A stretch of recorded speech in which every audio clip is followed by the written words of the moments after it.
மக்களின் எழுச்சி வந்து கண்டிப்பா ப்ரூவ் பண்ணுது. நம்ம ரொம்ப ரொம்ப ஒரு ஹாப்பியான ஒரு இடத்துல இருக்கோம். தமிழ்நாட்டுல பெண்ணாக பிறந்தால் அது ஒரு வகையான ஒரு சந்தோஷம், ஒரு மகிழ்ச்சி.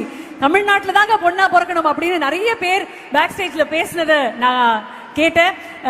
கண்டிப்பா இந்த தருணத்துல நான் சொல்லி ஆகணும், ஒரு ரொம்ப தைரியமாக ஒரு 2 மணிக்கு கூட என்னால வண்டி ஓட்டிக்கிட்டு வர முடியும்.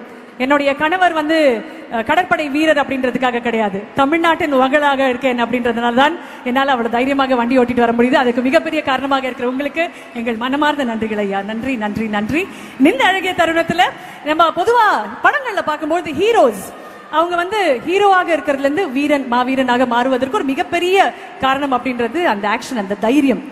அந்த தைரியம், அந்த கம்பீரம் வரும்பொழுது பெண்களுக்கு என்ன அப்படின்னா, நம்ம உடனே பெண்களுக்கும் வீரத்துக்கும் ரொம்ப ரொம்ப ஸ்ட்ராங்கான ஒரு இணைப்பு தமிழ்நாடை பொறுத்த வரைக்கும் இருக்கு. நம்மளுடைய ஹிஸ்டரியில இருக்கு, எல்லா பக்கங்கள்லயுமே அது இருக்கு.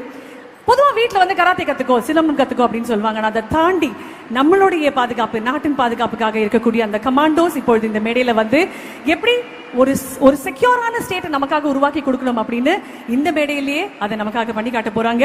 அண்ட் எஸ், ரொம்ப ரொம்ப முக்கியமான இந்த கமாண்டோஸ் இன் போலீஸ் ஃபோர்ஸ் இருக்கிறவங்க, முதலாவதாக நம்ம AK-47 அசால்ட் ரைஃபிளும், இரண்டாவதாக MP5 அண்ட் இறுதியாக the Glock 17 பிஸ்டலை எப்படி அதிவேகமாக பிரித்து ஒன்று சேர்க்க முடியும் அப்படின்றத நம்ம எல்லாரும் இப்பொழுது பார்க்க போகிறோம். Can we have them on stage please?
முதலாவதாக நாம சில வீடியோக்களையும் செய்தித்தாள்களுமே கேள்விப்பட்டிருப்போம். AK-47 assault rifle. அந்த AK-47 அசால்ட் ரைபிளை கண்ணை மூடிக்கொண்டு அதை டிஸ்மேண்டில் பண்ணி அசம்பிள் பண்றாங்க.